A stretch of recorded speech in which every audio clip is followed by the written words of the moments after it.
This has been a topic I've wanted to cover for a while now, ever since I saw I Know That Voice a year ago and noticed there were only a couple of Asian Americans and African Americans in the documentary. This is a dive into an issue of diversity I have noticed the past year.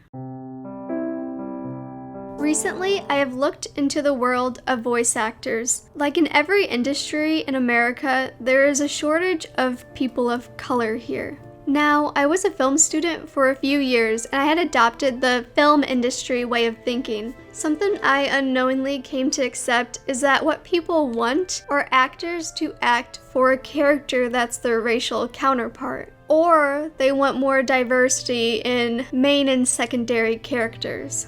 For example, this would mean African Americans would voice act for dark-skinned characters, or characters that can be transformed into dark skin. But this isn't film we're talking about. These are animators, and a majority of characters in anime, cartoons, and video games are drawn to look like Western white people. And that's when a second theory was born to me. Colored actors can play white characters, no problem. It might seem wrong in some ways, but they need the work.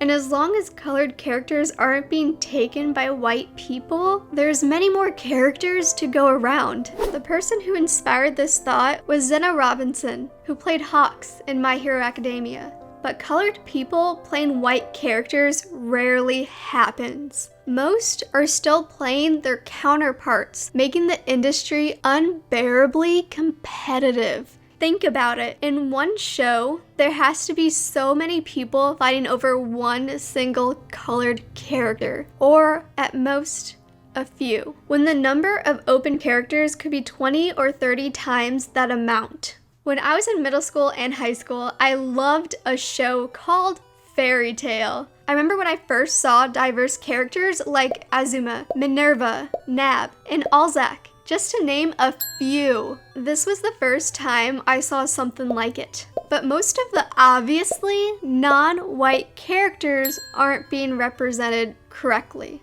That's when I sadly realized maybe anime, cartoons, and gaming dub-overs are something that we just can't fix. Because you can fake an accent, right? So why does it matter?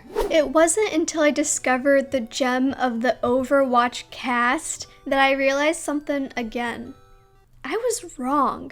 And I was previously convinced by patterns that there was no changing the industry. Overwatch's casting director sensed a need in authenticity in the voices. She pulled actors from China, Japan, and Egypt, just to name a few. And when they found difficulties in finding the right Nigerian voice for the Nigerian character Doomfist, they went to Broadway to recruit Sa Nagaja. This cast of characters and voice actors proves that we can have diversity in both. But not only are we gonna have to hire more colored voice actors, we're gonna have to create more colored characters. So how do we do that? Honestly, I think it's as easy as showing these characters that already exist extra love. Whether it's fan art or throwing extra votes to them in popularity polls, it's important to show that we do notice and we care that the industry becomes more diverse. When I grew up watching anime, the only diverse thing we had was in the hair color. But now that more colored characters are being written in, it's time we show appreciation to the writers who are paying attention and doing it right. And to the studios,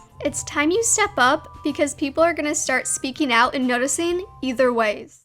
As a small channel, I'm still experimenting with my content, and I have a few other ideas I'd like to cover similar to this. If you're a fan of these types of anime deep dives, please let me know. And if you don't like it, also, please feel free to let me know. I do take your comments into consideration every time I write a script. And the best way to keep up with me and my videos is to subscribe to the channel. And I'll see you guys next time.